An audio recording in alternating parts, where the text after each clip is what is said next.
مبارک علی کا نام ہمارے ذہن میں فوراً آنے لگتا ہے, حود بھائی کا نام آنے لگتا ہے.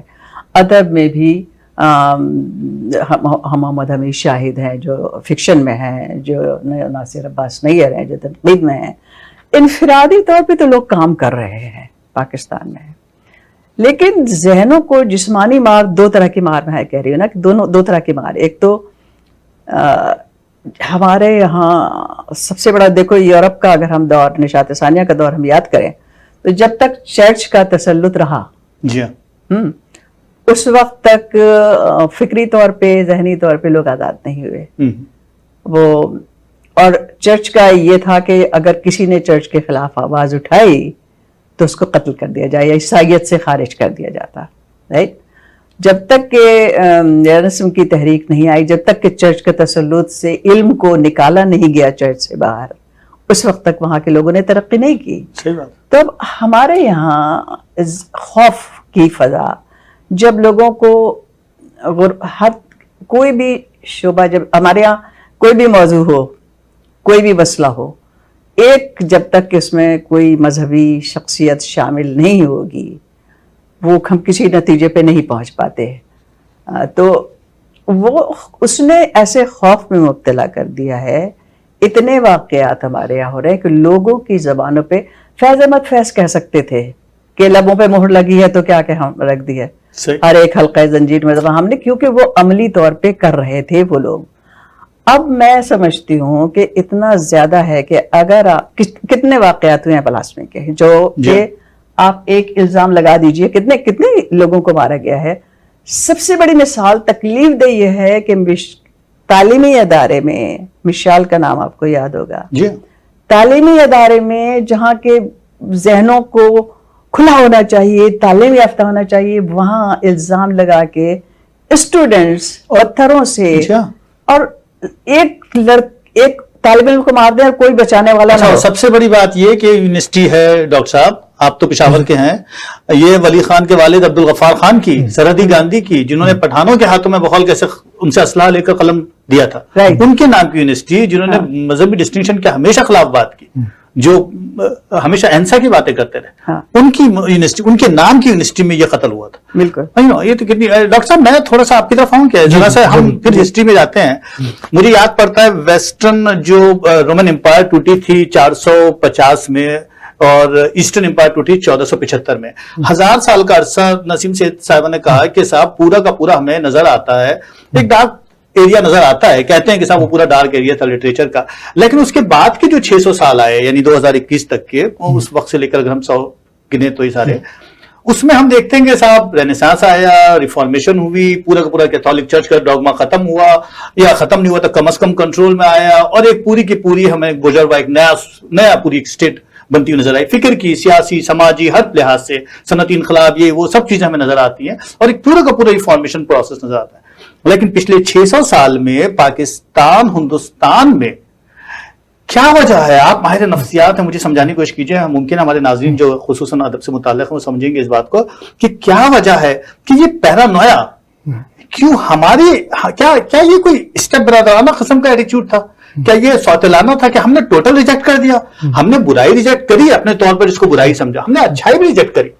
ہمارے یہاں اسلام میں ریفارمیشن نہیں آئی, چلیں بھائی ریفارمیشن آئے گی تو نیا ایک بغول کیسے فرقہ بن جائے گا کہتے ہیں. اچھا صاحب, ہمارے یہاں کوئی نیا بجروا فکر کا طبقہ ڈیولپ نہیں ہوا, ہمارے یہاں کوئی بھی چیز ایسی جو ریفلیکشن میں باؤنس کرنی چاہیے تھی نہیں ڈیولپ ہوئی, اور پھر ادب بھی کسی حد تک ہمیں کچھ سمٹایا نظر آیا. میں آپ سے بات کروں گا اس بارے میں کہ آیا کہ وکٹمائز تو نہیں ہو گیا.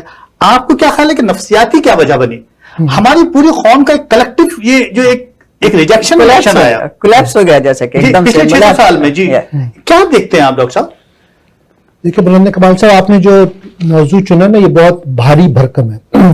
تو میں سمجھتا ہوں کہ جو میں سمجھا ہوں کہ سیاست یا تاریخ کا حوالہ بہت ضروری ہے, لیکن اس کے پیچھے جو ہم ادب کی چونکہ بات کریں, یہ ادبی کانفرنس ہے, میں سمجھتا ہوں کہ ادب کو یہ ڈیفائن کرنا کہ ادب کا کیا رول ہے سوسائٹی میں, کیونکہ ادب, ادیب اور سماج, میں اس کو یہ ٹرائنگل دیکھتا ہوں. تو میں اپنے طور پہ کروں, جو میرا موقف یہ ہے کہ ادب کسی دور کا, کسی معاشرے کا, کسی سوسائٹی کا 2 طرح کا ادب ہے. ایک جس کو ہم ایک تفریحی ادب کہتے ہیں جو پیور انٹرٹینمنٹ کے لیے, دوسرا جو سنجیدہ ادب ہے، آپ اس کو ادب عالیہ کہیں، آپ اس کو وزڈم لٹریچر کہیں، تو میں نسیم سید کی بات کو آگے بڑھاتا ہوں کہ پاکستان ہندوستان میں اگر سن 1930 سے 1970-80 تک میں نے لندن میں ترقی پسند تحریک کی جو 50ویں سالگرہ تھی وہ میں نے اٹینڈ کی تھی. اچھا. تو یہ جو 50 سال ہے اس میں انہوں نے کہا وہ جو کہکشاں ہے، یہ جو لوگ تھے اس میں انہوں نے ذکر کیا علی سردار جعفری ہوں، فیض احمد فیض ہوں، باقی ظہیر کاشمیری ہوں، بہت سے ایک ناموں کی فہرست ہے، طویل فہرست ہے. یہ لوگ جو تھے یہ سنجیدہ ادب والے تھے. ان کا یہ موقف تھا ترقی پسند تحریک کا کہ ادب جو ہے وہ آزادی کی جد و جہد ہو، وہ نفسیاتی مسائل ہوں، وہ سماجی مسائل ہوں، وہ ہیومن رائٹس ہوں. مطلب ہے کہ جو پسا ہوا طبقہ ہے، جو عوام، جو مزدور ہیں، کسان ہیں، ان کی جد و جہد میں ادب جو ہے وہ ایک رول پلے کر سکتا ہے. اس کے مقابلے میں جو جدیدیت والے تھے وہ یہ کہتے تھے کہ ادب کا اپنا ایک معیار ہے، ادب کے اپنے ایک کرائیٹیریا ہے، ادب کو آپ سیاست پہ مت جوڑیں. وہ ان پر ایک طرح سے وہ تھے طنز کرتے تھے کہ آپ لوگ پروپیگنڈا کر رہے ہیں. مطلب سوائے فیض کے اکثر لوگوں کو، ترقی پسند ادیبوں کو، حتیٰ کہ منٹوں تک کے افسانہ نگار کو ترقی پسند ادیبوں نے وہ قبول نہیں کیا. وہ کرشن چندر کو کیا، ان کو نہیں کیا. تو میں سمجھتا ہوں کہ اگر ہم اردو ادب کی بات کریں تو اس میں یہ جو ترقی پسند تحریک تھی اس کے جو اس طرح کے جو وہ تھے ایک طرح سے ہیوی ویٹ میں ان کو کہتے ہیں، یہ جو ہیوی ویٹ تھے اس کے بعد وہ جو انٹینسٹی تھی، کیونکہ یہ لوگ میں سمجھتا ہوں صرف ادیب ہی نہیں تھے، دانشور بھی تھے. لیکن وہ جو چیز آہستہ آہستہ کم ہوئی. تو اب میں سمجھتا ہوں کہ سیاسی، جس کو آپ کہتے ہیں سیاسی ہو یا سماجی ہو، جو شدت پسندی ہو، دہشت پسندی، مطلب ہے کہ اس کا اتنا غلبہ آ گیا.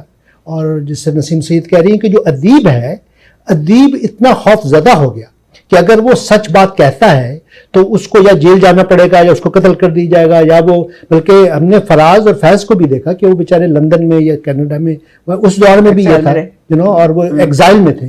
تو میں سمجھتا ہوں کہ ہمارے ہاں وہ جو ادب، جو سنجیدہ ادب ہے اور جو ترقی پسند، ہم آپ اس کو نام دیں یا پروگریسو کہیں.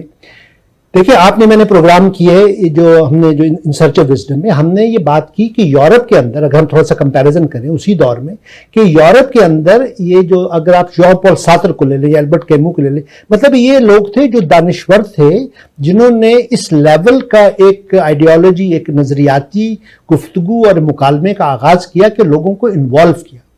ہمارے یہاں میں سمجھتا ہوں جیسے ہماری یہ جو جدیدیت کی جو تھی، تو آہستہ آہستہ ہم نے وہ بھی کھو دی. ہم نے جو اپنا قاری تھا، جو پریم چند سے لے کر منٹو تک کا قاری تھا، وہ آپ کو رشید امجد اور انور سجاد اور یہ جو نا جو جدیدیت والے ہیں، ان کو وہ قاری نہیں ملے. حالانکہ میں ان کا بھی مداح ہوں، مطلب ادب کو انہوں نے بہت کنٹریبیوٹ کیا. لیکن اگر آپ سوسائٹی کے ساتھ کنیکشن بنا رہے ہیں تو میں سمجھتا ہوں کہ پچھلے 50 سال 30 سے 80 تک جو ہے ادب کے اندر ایک پورا زور ہے، ایک شور ہے، ایک جذبہ ہے، ایک انٹینسٹی ہے.